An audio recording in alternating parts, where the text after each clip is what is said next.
Good evening. It all comes down to this. A jury of 12 is deliberating right now, and as the clock ticks, Cory Batey waits. He is facing 5 counts of aggravated rape and 2 counts of aggravated sexual battery, charges that could put him behind bars for decades.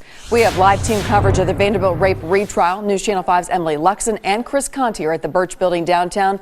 Chris, it has been a very long day.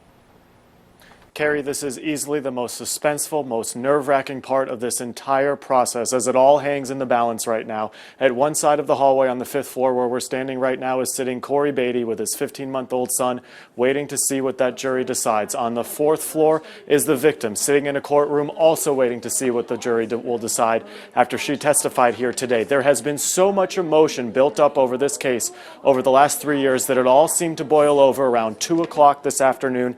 That's when Cory Batey first said that he was going to testify. Then after a brief break, his lawyer said he wasn't going to testify. Then another brief break, and he came back to the stand and finally took the stand in his own defense for the second time.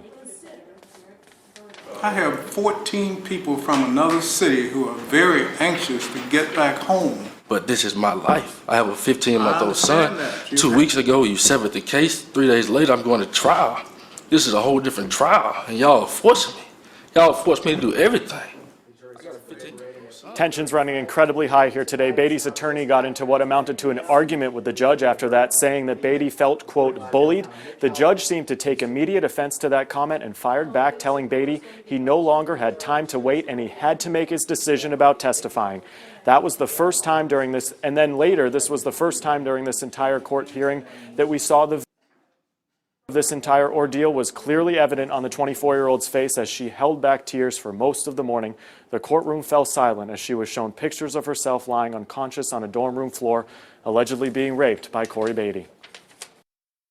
Do you recognize what's in that photo? It's me. It's me. Did you consent to any of that? Absolutely not. I don't have any other questions.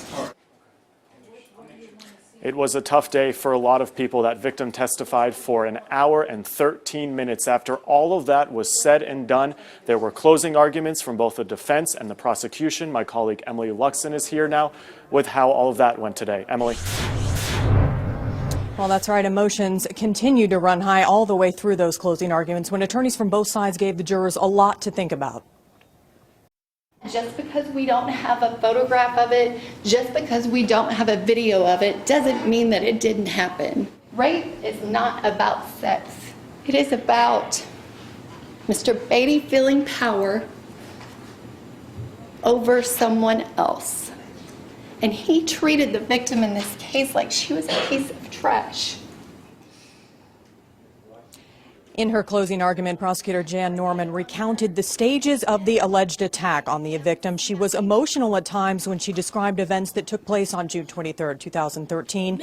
She said there was both photo and video evidence that proves Batey was guilty of every count.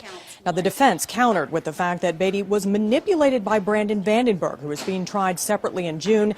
They say Batey had consumed more alcohol than he had ever before and had no recollection of the events of the evening. You see 7 photos that you didn't take. 7 photos of someone you don't know.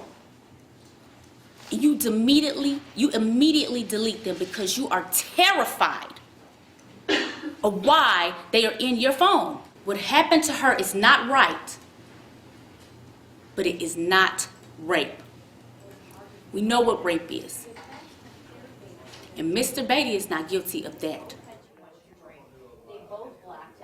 The jury continues to deliberate. We are told that they are willing to go until midnight, but of course we'll continue to keep you posted on what happens. Reporting live at the Birch Building, Emily Luxon, News Channel 5. Emily and Chris, thank you very much. And stay with News Channel 5 as we follow the jury deliberations. They've been going at it for about an hour and a half right now. If anything happens during this newscast, we of course will break in and bring that verdict right to you. In the